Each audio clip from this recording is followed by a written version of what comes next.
Hey guys, I had to jump in and make this video quickly for you. I don't have a script or anything like that. It's kind of impromptu. I was like a matter of hours ago outside cutting down trees and doing yard work. Anyway, a lot of you are about to make a big mistake, and I need you to take a breath and a pause and a step back to preserve into the profits that you've been making. A lot of you have done really well in the recent history. This is the worst time to do anything. I'm getting a lot of questions about maybe I should do this or wait for that or trade this for that or just take the win. People make things harder than it needs to be. There's a whole bunch of really good, high quality silver and gold mining stocks that I've told you about that if you own them, you just don't do anything and then come back later and whatever money you put in most of them is worth tremendously more. The end. Don't even be stressed about it. Don't even worry about it. Don't try to nickel and dime or move around or try and get every gain. Don't try and avoid every loss. It's part of the game for all of us all the time. You're going to take a lot of frustration. It's boring if you're going to invest well. And I also have to address the one question that most of you are asking about is when do you sell all these gold miners? And I know a lot of you are like a bunch of hungry wolves looking at your profits. You're saying, when can I cash in on all this money I've been making? And you got a lot more to make. I'm telling you, you guys, it's so early. Anybody that sells now, even for a really good profit, is going to be kicking themselves, in my opinion. Anything I say is never personalized trading advice. It's all opinion only.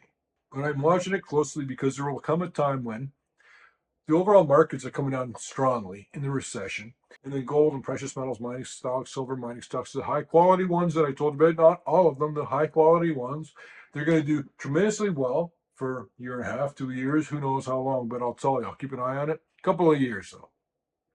They'll do well, especially in comparison to the overall markets. So really you're making double. Gold's going up, gold mining stocks going up, and the market's coming down. So you could buy more of the Magnificent Seven for less of the gold mining stock.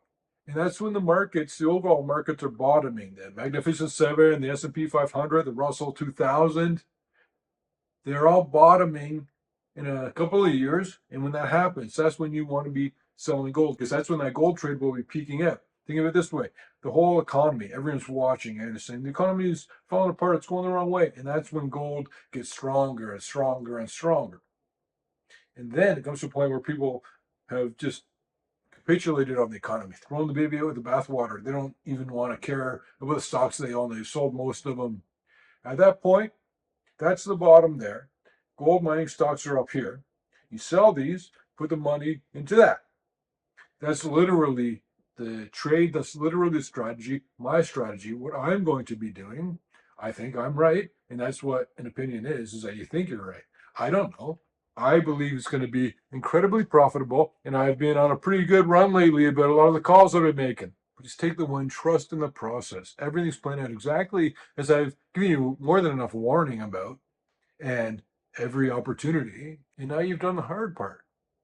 You've understood what's happening. You understand why it's happening. You know what you have to do. You know what's going to happen next. And none of it involves moving at the right time to get in or out of anything. And I'll tell you what else.